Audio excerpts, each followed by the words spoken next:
What's going on, everybody? Welcome back to JJD TV. Getting a lot of stuff in the chat right now. They're trying to make me do push-ups. I don't know what the game plan was, but I see Lucas here.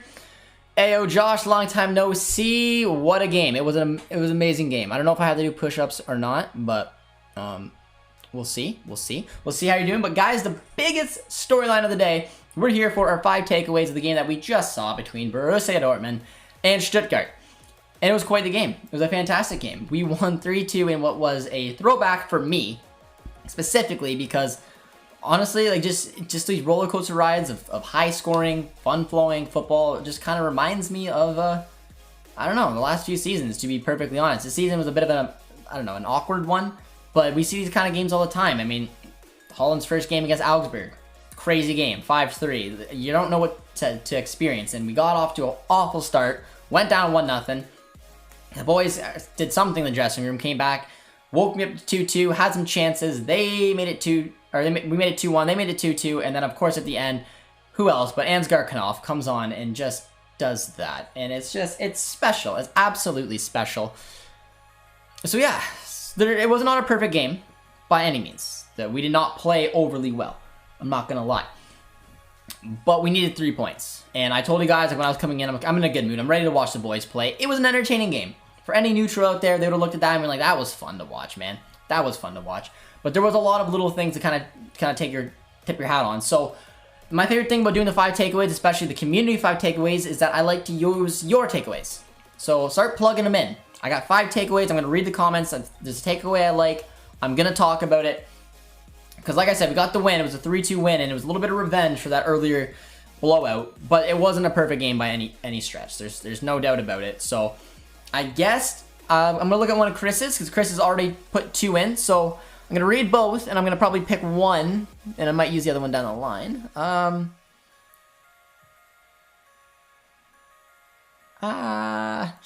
going to maybe touch on the goalkeeper. So my first takeaway, and it is a negative look, is hits I thought has been fine since coming in. You guys know that with Berkey, I always thought he was an inconsistent keeper. I thought he's had games where he's been spectacular. I thought he's had games where he's been poor. I always thought near post was an issue with him. But again, he's got a great personality. He's a good leader in the dressing room. And it was a tough decision, but Terzic ultimately made it and made Hits our main man. And everyone thought, all right, Hits is going to be like stellar. He's a backup keeper. He's a backup keeper, but he was a veteran. He's played through many seasons as a starter. He can do a job, and we've seen it. He's had some pretty solid performances as well, but you do see little pieces here and there to kind of indicate the fact that he's not a class keeper that we need going forward. So the keeper is one that when you guys ask me, who do we need to target? For me, it is a keeper. We need to find a keeper who's going to be hopefully here for the next 5-ish years. Someone who's going to really take on and be a leader from the back, and you can come up with a big save when you need it. Because that first goal, to me, it's not the first header. Schultz's header looked very similar. That tells me that Hits isn't on his line properly. He's not positioned well, and he's getting beaten at very soft kind of goals. That one did not come on with a lot of pace. It was a lob. Maybe it was a little interesting in the air the way it was getting judged, but he obviously judged it wrong. And in these kind of games, it can hurt you. And we're not a team on great form, and we went down pretty early, and it sucks. It absolutely sucks. So it was not a good little look for him. He was able to bounce back, and I still do think Hits is the main man to go forward for the rest of this season, but the goalkeeping situation is one that we absolutely need to address, and it's just for indications kind of like that. So that is a good point. It didn't cost us the game in this one. The Schultz one for the last one obviously did, but it is something we got to keep an eye on, and can hopefully go forward with that. Steve is pretty excited here today, though. I saw he's pretty excited about the win, and of course he is. He said, we were so tired, but we came back again and again. We did, man. I think only Leverkusen fixture concerned me, also the defeat against Leipzig. True, very true. Josh, no complaints about the attack or the build-up, but I understand but I don't understand where did it go wrong in defense. Well, and I guess we can touch on this, and this will be, I'm going to make the last 3 takeaways all positive. So I'm going to pick all positive ones. But again, when I talk about Hits, not the best. I'll talk about this for my second takeaway, and it is defensive mistakes. I didn't think Stuttgart had that good of a game, man. I thought it was kind of a lucky-ish goal that they scored the first one. I was not impressed by by their play, mostly because they were sloppy. They gave the ball a lot in different areas. They had trouble building up play and getting out of their own end, and it was kind of easy. It was easy just to shut down, and that three-man midfield, I think, had a big reason for that, breaking it down and just keep going at them. But both goals, in my opinion, were totally avoidable. The first one, we already touched on hits. I'm not a keeper. You guys can correct me if you think I'm going way off topic. I didn't think it was a very good goal to give up, and I don't think a solid keeper like that should be giving up that kind of goal, and I honestly bet you Hit said, you know what, that was on me. Second one, it's a shame because Mariah, I thought, had a good game. He made up for it in the end. He was influenced in 2 of the goals, but just, yeah, I don't know what he was thinking. If he just decided to just go back with it, if he just had a misjudgment, if he was under pressure, it looked like he didn't really know what to do, and he just basically kicked the ball back. It was intercepted, and it was at one point a 4-on-1, and again, those kind of points can kill you. So I didn't think the game was all that bad because I thought we won the ball upfield a lot. I thought Stuttgart was sloppy, that they gave the ball away, which made it easier for us to attack. I thought they arguably sat back. I didn't think they played very well to really get themselves in this game. Both goals I thought were gifts in my opinion. So it's mental mistakes when it comes to the defense sometimes that has hurt us in this season, and it's definitely a couple of mental mistakes we've seen today. But we did win 3-2, so I guess it's fair. We did 2 kind of iffy takeaways, and now it's time to pick up 3 positive ones to end today, because we won. It wasn't the prettiest game you'll ever see, but it was one that we won, and we won it in pretty good fashion. So I seen great day in the office for Bellingham, and yeah, let's touch on him. Why not? I like that. It was a fantastic day. We've been talking about Bellingham taking his game to the next level and growing into the fantastic box-to-box midfield he has been, and he had a great day again. I was saying maybe he wouldn't start, maybe Chan would get the nod in front of him, but thankfully we did go with Bellingham. He had a great performance on the pitch. He looked very good out there, and he came up with a beautiful goal, and all the goals, in my opinion, were pretty well worked. And the way that Reina kind of slid in deep, set it up for Bellingham, who made that attacking kind of run. Not a lot of center midfielders would kind of feel obligated to do that. He likes getting up in the play. Beautiful finish. Shut down the midfield. The energy he brings to the midfield is the reason I think it flows so nicely, and it's just been perfect. So, third takeaway, Jude Bellingham, my hat off to you. Smash the like button. We're at 20. Takeaway 2, do push-ups. My man. I don't know. I was 10 minutes late, but we honestly did have an issue with Streamlabs, but Producer T is doing what Producer T does and fixed it. But I don't know. I might do 10 push-ups so you guys can get us to 35 likes. Maybe. I don't know. If not, then I'm not doing them. Fourth takeaway, I think we should touch on a couple of the young guns here.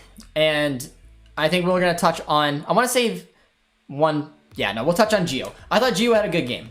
I see you guys mentioning him a little bit here in the comments, and there's only one man we're going to really talk about at the end, but Gio shut me up, and that was a good one there. And I like it because Gio has had a tough time in here, kind of basically fitting into the squad. I mean, we know that he plays as a center attacking mid. We know he's been shoved out on the wings because that's what a lot of players seem to have to do. Brandt, I'm looking at. Gio, I'm looking at. It's been tough. He's also young, and he's not been on a good confidence. So I wanted to see him kind of have a game where he could start, a game that he could be comfortable in. And starting in a 4-3-2-1, which was the right formation to see Gio get integrated in this team, alongside Royce playing under the striker, and they did it relatively well. Gio didn't have the best first half, but to be fair, no one really did. But in that second half, coming out of absolutely nowhere, he did fantastic. The build-up play, the first goal, the little touch, it's so intelligent. It's what this kid can do. He put himself in a good position. A beautiful ball from Dahoud. I'm always going to mention Dahoud. Little touch from him to set it back, to have that awareness, to see Bellingham coming in. He set it up perfectly, and Bellingham took it on stride, put it in the back of the net. It was absolutely fantastic to see for him. And of course, the other one was the nutmeg. And he was on the wing. He's in a position he doesn't arguably like being in, but he showed the composure that he has. He put it through the defender's legs and kind of went in on goal and had a beautiful little ball there, and it ended up obviously falling.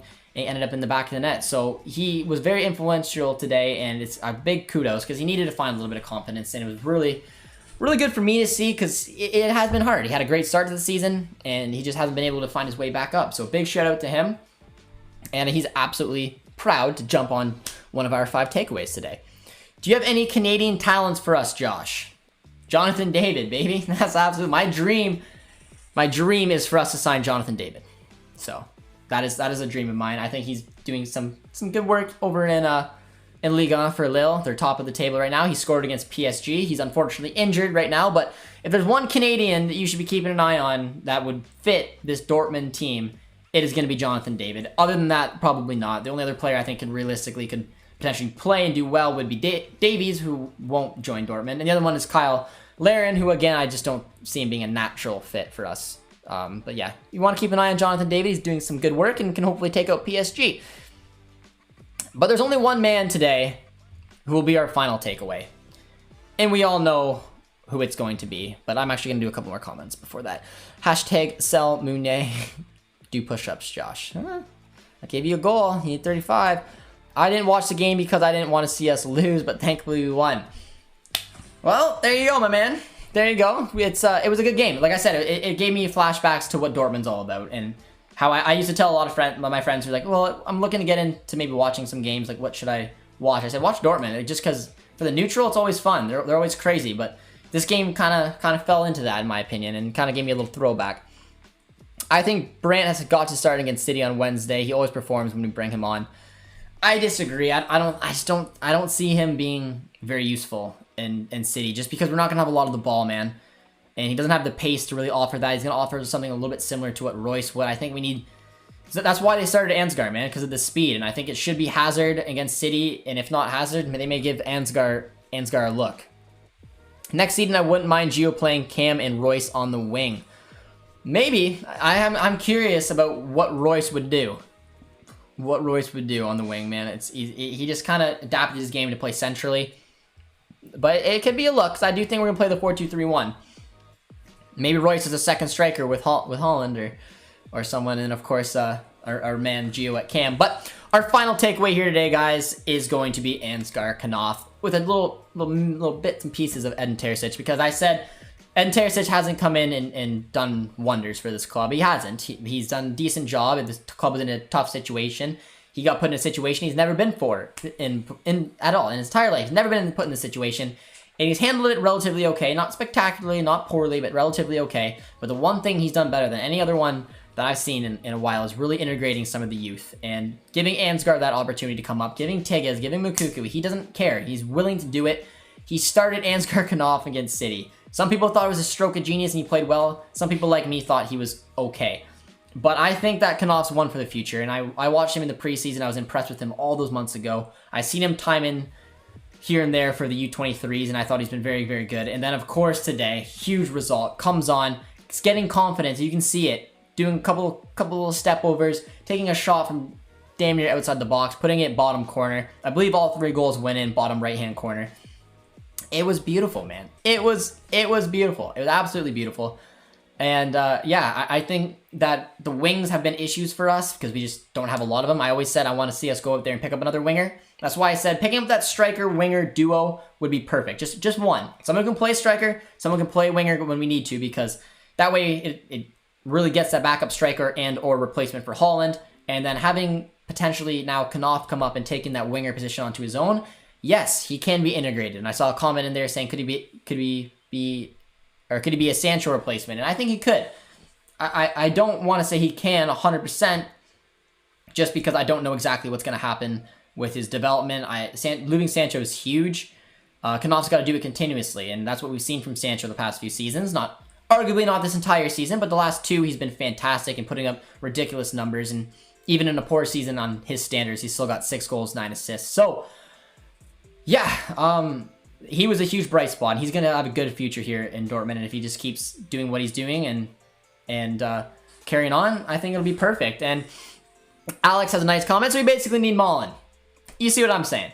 And maybe Jordan Larson. Jordan Larson can play out on the wings and can play as a striker too, so that's why I might be covering him a little bit more. It'll be pretty cool. So, yeah, that's what I would think, because I think Ansgar does have the opportunity to break into this starting 11, man. I really do. So, final couple little touches here. Our percentages of qualifying and progressing against City. I say it's 50-50. I do. I think because of City's own mindset in the Champions League, it's going to be tough for them, and I think that we got a great result, and we got robbed of a goal, and a tough goal. We came back. We still got that away goal. Royce has scored in back-to-back games. Baby, he's back. Not even one of our takeaways, but shout out to him. And, yeah, so I'd give 50-50 in the Champions League. I do. I still think maybe City are favorites, just because it's City, but I do think it's 50-50 because the competition's so wild. And, of course, finally...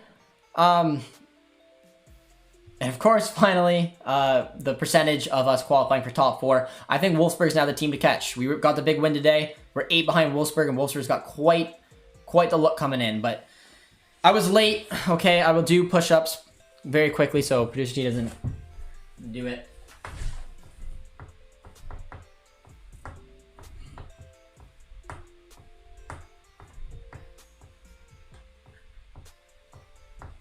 All right. Okay. I did your 10 push-ups. There you go. And big shout out to Peace Jack. Those are our 5 takeaways. So yes, thank you guys so much for tuning in. I'll read one more message. BB Network said that Dortmund have announced that Knopf will be promoted to the senior team next year. Absolutely, he will. But I did your 10 push-ups because I was late for 10 minutes. Is what you guys asked for. I guess I'm healthy, but yeah, those are our 5 takeaways today, guys. It's a huge result. It's absolutely fantastic. He's getting Manscaped. Yes, he is. So if you guys want 20% off and free shipping, JJD TV is the code for Manscaped. Shave those family jewels. And yeah, it was a lot of fun. You guys showed so much support throughout the watch along. It was absolutely so much fun. It was a good result. It was a good day. And it's beautiful outside here in Canada, so hopefully it's nice wherever you guys are, except for probably London and Belgium, apparently. So I'm going to go outside and enjoy the rest of my day, and maybe keep an eye on El Clasico. And until next time, guys, thank you guys so much for tuning in for the watch along, the 5 takeaways. You guys are absolutely fantastic. Drop a like on the way out, and if you're new around here, be sure to subscribe, and we'll see you next time.